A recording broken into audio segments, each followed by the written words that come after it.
Surprise, surprise. Under Construction is doing a Friday night show.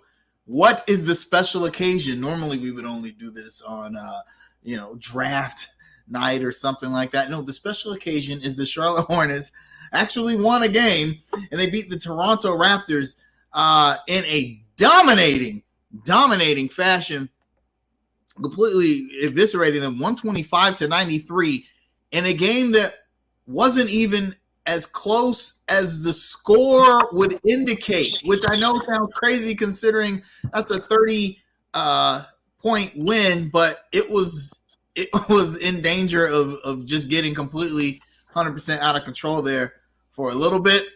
I'm Kaiser, so we decided to do a show. I'm Kaiser, Angry Black Fan. Jamal's with us. Long John Silver, a.k.a. Rodney, having some technical difficulties here because we weren't planning on doing this. It was just like we were so excited after the win. We were like, you know what, guys? Let's do a real quick show. James great Book win, indeed. James Booknight didn't play because JB is a hater. JB is a hater. Hey, he had a great highlight play in for Greensboro tonight. But Cody Martin came back, and Cody Martin actually played well. So, I mean, that for everyone who was wondering why James Bouknight got sent back down, well, there's your answer. JT Thor is going to get those minutes because he's earned them, and Cody Martin's back. So, you got JT Thor and Cody Martin. I'm not surprised they're going to get minutes over Bouknight. But great win by the Hornets, and it was crazy because normally when the Hornets win, I smoke like a cheap cigar, like a Backwoods or something like that, and I'm out of cheap cigars. So tonight you got anything good over there tonight, man? Yeah, I'm gonna smoke one of the good ones. I'm gonna smoke one of the these aren't that expensive. They're like $12 cigars, but these are good. I'm gonna smoke one of these because the Hornets deserve that. After coming 8 days off, they hadn't played basketball in 8 days. And boy, they came out ready. So Kaza, it's almost as if the team was a little fatigued and may have just needed rest. Maybe could that possibly be it? No, they needed a break from JB and his demeaning ways. That's what it was. They didn't listen to JB. That's why they won. They were like, guys, LaMelo played all the minutes tonight, and you see when LaMelo plays 35 plus minutes, we win. Direct correlation. People in the Facebook game thread mad because JB was playing the starters when we were up by like 40. Failing to realize there was nobody else to play. I was gonna say, newsflash, they're not there, guys. They're not there. The Hornets were 9 deep, and some people were like, "Well, you shouldn't have sent Bouknight down if you were so thin." But I think the Hornets only wanted to run 9 deep anyway. Yeah. You know what? Hey, on a serious note, serious question here. All right, so we're blowing the Raptors out. You still got Trez and you still got LaMelo on the floor. And being that fatigue may have been a factor in our recent slide, do you think it's probably important to get the kids out of Greensboro? Nick Richards was apparently out with a foot injury. Do you think it's important to get the kids out of Greensboro and to go get a backup point guard because of that? Because of our situation? It's go time at this point. I mean, this is the point where you shorten those rotations. You're playing for the playoffs. Kids don't. Yeah, I don't think they want to upset the apple cart too much when it comes to the rotations. And actually, that might be a reason why there was no one else to play, but we saw some extended minutes for some of those rotations. I think they want to get that chemistry. There was Cody Martin ain't played basketball in forever.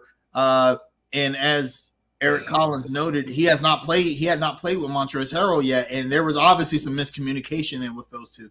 Right. So, I think they're going to ride out essentially doing the Terry being kind of like the de facto backup point guard and starting shooting guard thing. I I personally don't like that, but with Goran Dragic going to the Nets, I mean, what are your options? You either hope that the Knicks buy out Kemba Walker's contract, which may or may not happen. I don't think you can bank on that.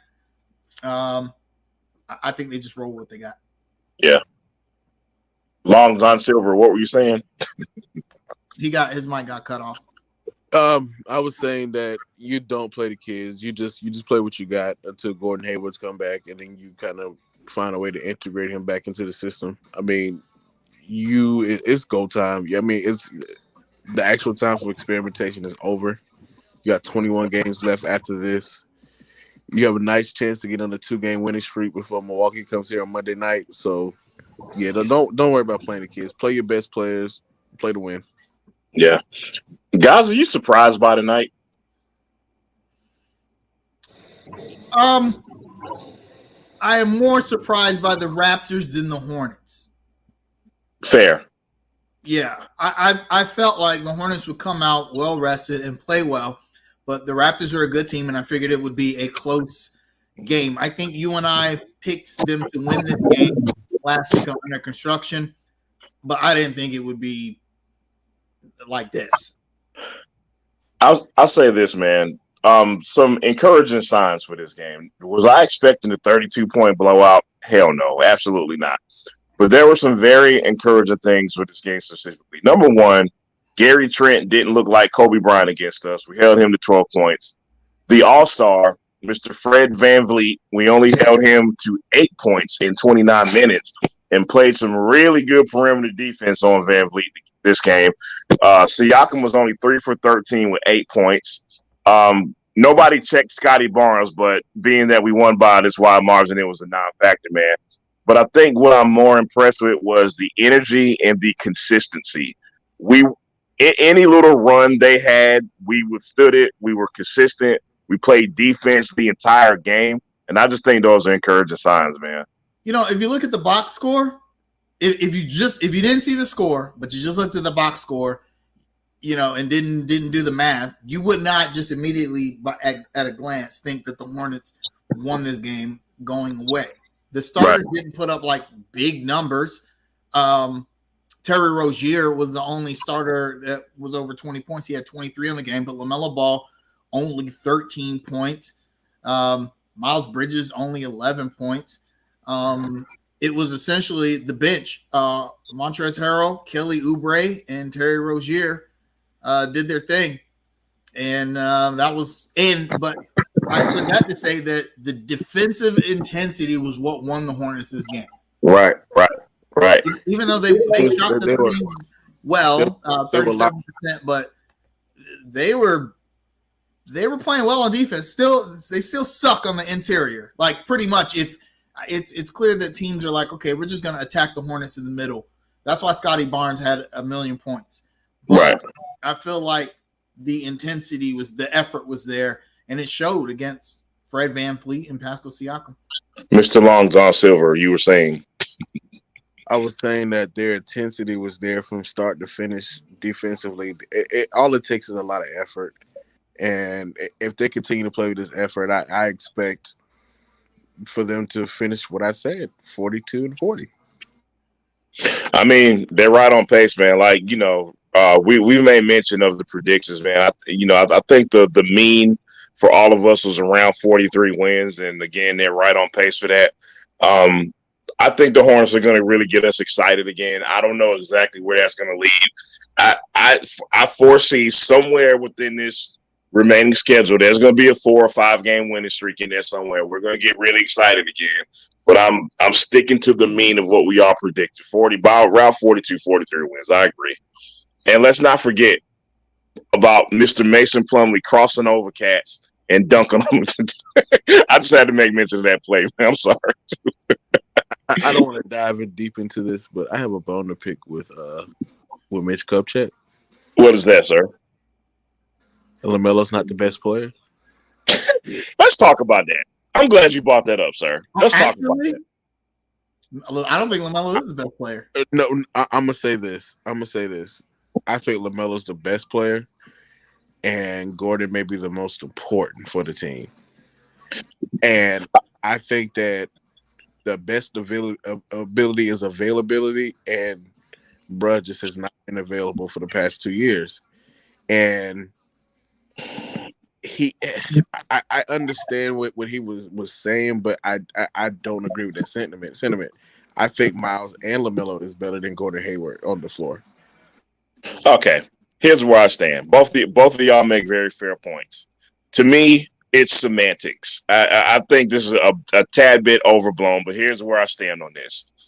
I think Gordon, like Rodney said, is probably the most important Hornet player.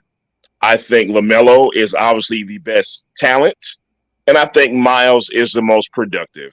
So at the end of the day, to me, it's just semantics, man. You know what I mean? And if people got in a tizzy over that statement, people love to criticize Gordon Hayward because of the money he made. Don't forget, Mitch Kupchak is the one that paid him. Gordon Hayward didn't pay himself, okay?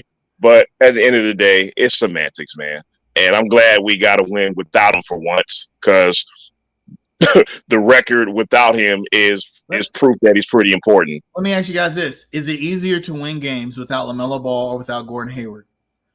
I think that's what Mitch was trying to say. Look.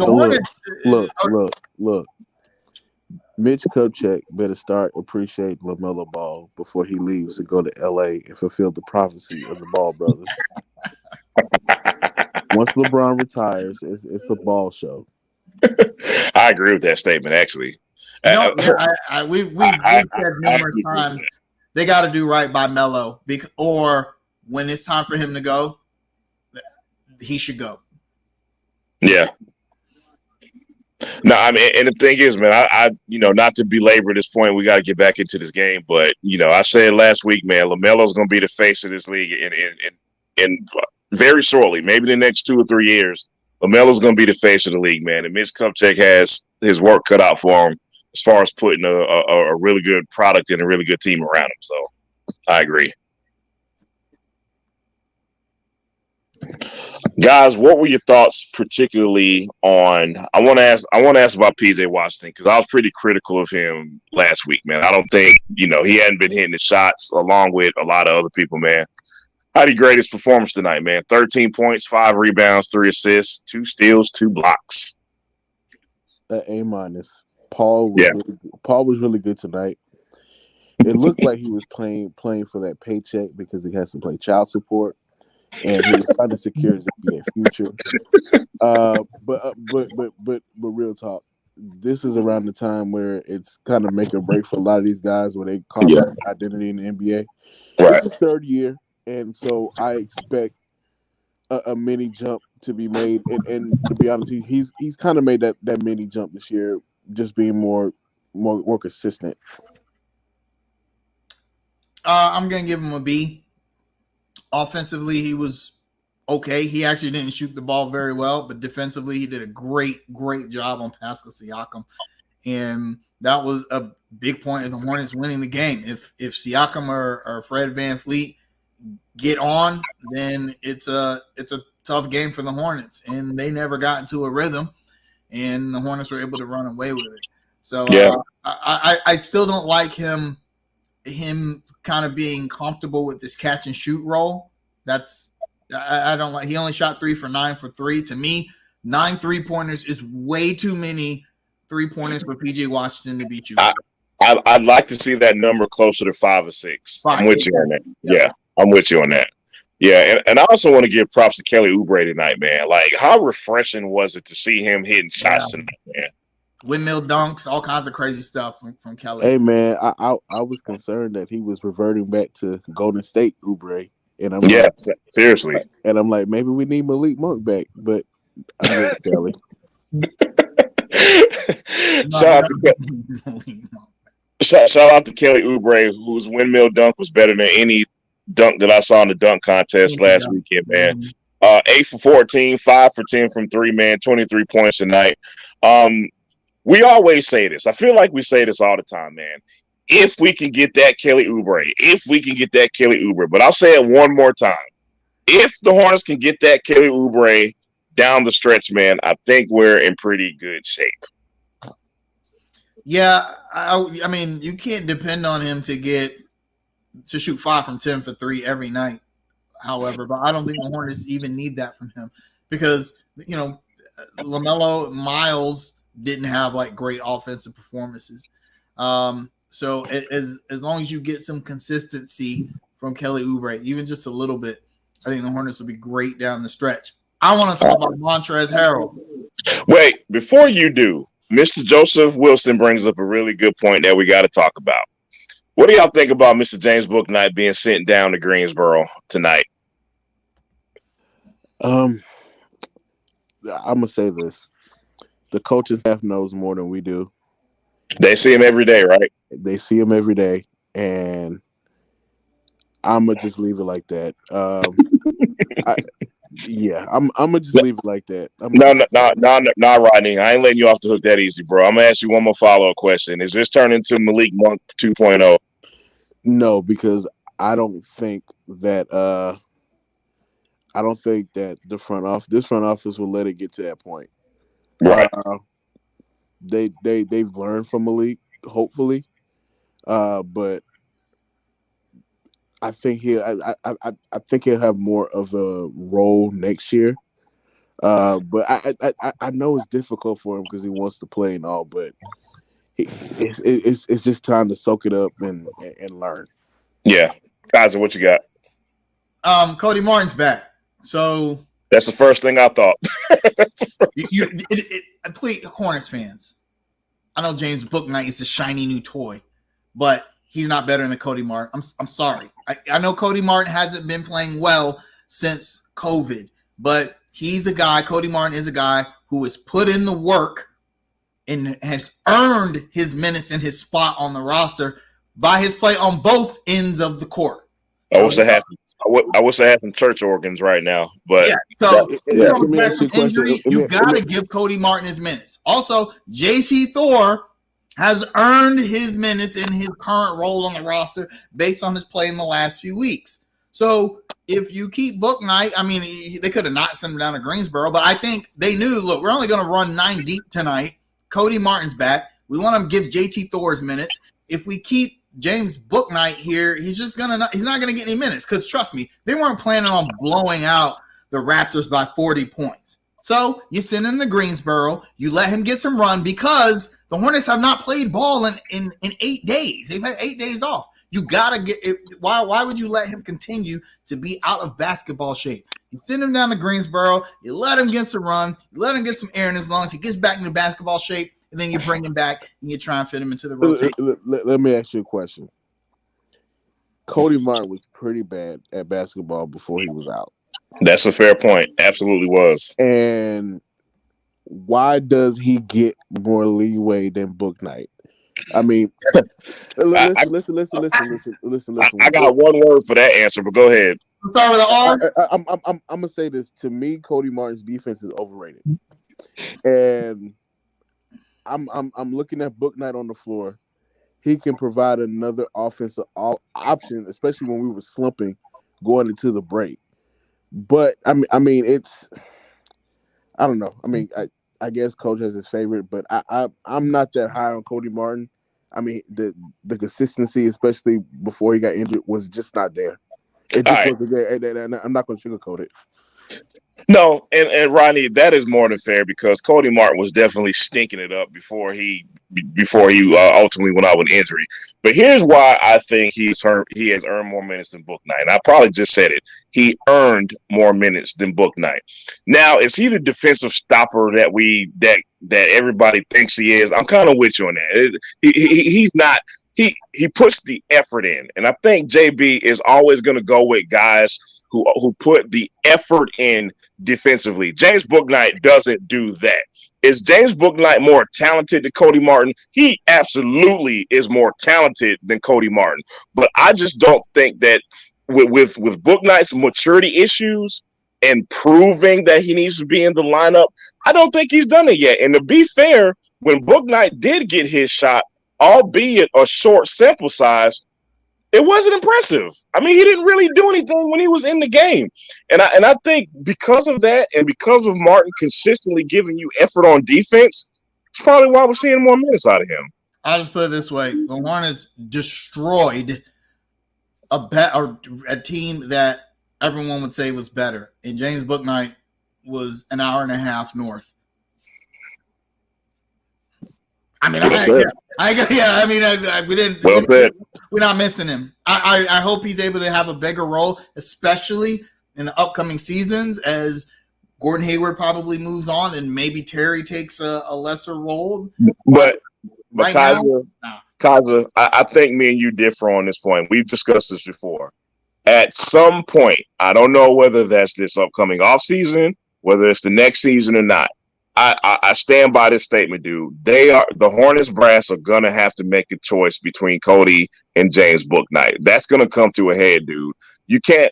There's no way you can keep Bouknight, Martin, Hayward together. Somebody's gonna lose out, and you see, and we're seeing the way Bouknight isn't adjusting to his role being on the bench. It's already been proven. You know what I mean? That's going to cause more of an issue if that continues to go on, man. So at some point, they're going to have to make a decision, dude. I'm going to say this. If they somehow choose Martin and Bouknight goes somewhere else and flourishes, that's going to be a shame. It's be hell to pay. That's going to be a damn shame. I agree with that. I will say this, though. I think Bouknight, his flashes, Jerry Valancourt talks about this all the time. His flashes. The wild moments. Yes, wild moments. But other than that, what does he really give you? I remember Cody Martin's rookie season, when he came in the game, there was a change. We all saw it. We're like, man, it's like he's bringing something to the game. And he wasn't even really doing anything from production-wise, but there was something there. You don't get that from Bouknight. He comes in the game and he might score 25, have a highlight dunk and some threes. But I'm gonna say this: when Cody Martin was rookie, he was like 24, so that also factors a lot into it. A rookie is a rookie. I mean, if anything, that just goes to show that Cody Martin is more NBA mature than Bouknight is proving to be. However, with that being said, they draft Bouknight at 11. That's an investment, and an investment is not some short-term thing. You get what I'm saying? Like, you can't draft it. Here's one thing that I agree with Hornets fans when it comes to James Bouknight. Why would you draft a guy just to trade him away? Like, Mitch doesn't do that. Mitch has never done that. Mitch doesn't do that. But to the point, though, again, those two can't play together, man. And I'll say this: for the long term, I definitely believe in Bouknight for the long term. And here's a big if. Here's a big asterisk by the word if. If he can get out of his own way, doesn't that sound familiar to y'all?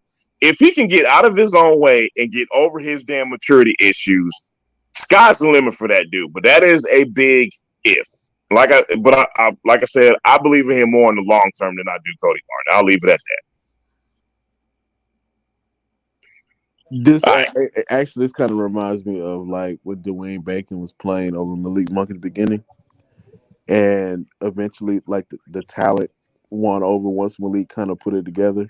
Yeah, Bacon is out the league now, but time will tell. Time will tell, man. Hey, the ball is no pun intended. The ball is on James Bouknight's court. He's already looking like he's not ready to handle getting big minutes in the NBA. He's not. I said this jokingly in the Facebook game thread, but there was a point in the game where JT Thor was at the scorer's table, and for some reason, JB told him to sit down. And you know what he did? He wasn't right and sat down. He didn't fight the coach. He didn't call the coach a bum ass. He just went to go. Yeah. There was no words. There were no words. Sat down, and he ended up coming back in the game. But he understood. Okay, hey, coach changed his mind. He don't want me in the game right now.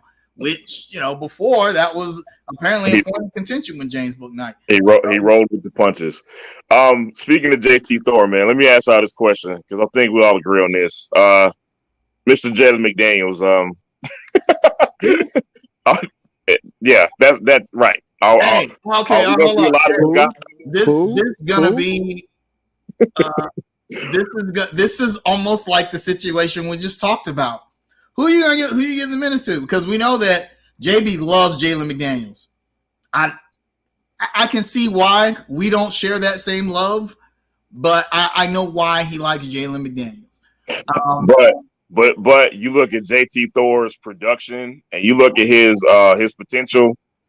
It's no comparison. I personally think he can do everything Jalen McDaniels can do, and better, and take less shots and be more efficient, and take less shots. Thank you, and be more efficient.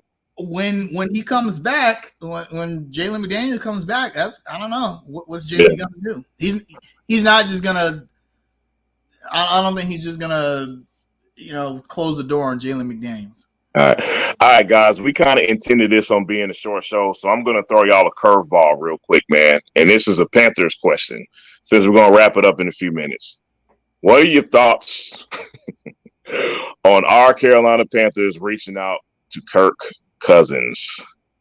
Give me your quick thoughts on that. You know what the definition of insanity is?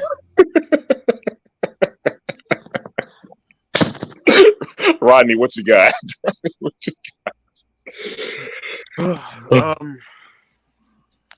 This is a textbook definition of not knowing what the hell you're doing and just throwing it. And look, Tepper was in line when he said they were going to be in on every trade.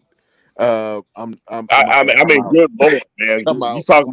You talk about taking that statement too far. Jesus, I don't understand. I don't understand. We've been through this. We went through this with Sam Darnold. I don't get it.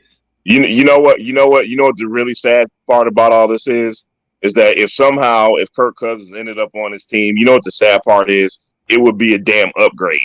That's the sad part. And God knows what we would give up to go get Kirk Cousins. I don't even want to think about what Tepper would give up to go get this dude. Yeah. Hey, man, Kirk Cousins has the highest completion percentage in NFL history. Fools, right? Though. We know that. Come on now. Guys. Yeah. You remember a few years ago when I always used to say the Hornets need to take their medicine? The Panthers need to take their medicine. Take their medicine. Yep. And hey, Rodney, what'd you say? Embrace the suck? Embrace the suck at this point. if you like a quarterback in the draft, take him. Do not another guy because you're paying Teddy Two Gloves still, and then you're paying Sam Darnold. Don't do this. Do not. Yeah. Do this. All right. One more quick question about the Panthers. What are your thoughts on us re-signing Ian Thomas? What's the definition of insanity? I didn't realize he was still on the team. Well, his last catch was in 2018. What? No, he had a catch last season. Yeah, one. No, one. I just have one counter question. What the hell did you draft Tommy Tremble for? And I'll just leave it at that, man. Any quick shout outs, y'all? I know it's a short show we got today, man. Any quick shout outs, anybody? Shout out to all the people that are suddenly military strategical experts on Facebook. Ain't never served a day in their lives, but they know all the ins and outs of the politics. They know exactly what to do during wartime. Yes. Glad to have you. Yeah. Yeah. Rod, any shout outs? Yeah, hey, shout out to the Hurricanes. You're right. We need to talk more about them because they're going to win another championship. They'll have 2 championships before the Panthers and the Hornets even have one. Rodney, what you got? Shout out to my dentist and the drugs that he gave me. I had my wisdom tooth taken out. And hey, man, dentist drugs are the best. I know. I know. Hey, shout out to the chairman, Michael Jordan, who maybe had one of the best weekends you could ever have as a billionaire. I want to be like Mike for so many reasons. I've never seen Michael Jordan so publicly affectionate. He was so he went to the Daytona 500. His team comes in second. They really should have won, but they came in second. He hops his private jet, flies to Cleveland, shows up. He's the last name called at the list of top 75. He stands in the middle in the middle. The biggest star. Right, yeah. Still. Got the most cheers in Cleveland. More than LeBron James. Got to feel on Mary J. Blige's booty. I mean, come on, man. My man was living it up. I want to be like Mike. Yes. Dog. Hey, look, what's up, Roddy? Mike had some of that tequila on the plane. I was about to say, he had that Sincero, boy. By the way, the Hornets were plus 130 underdogs tonight, and they covered. So this weekend Mike bet on this game. You know he did.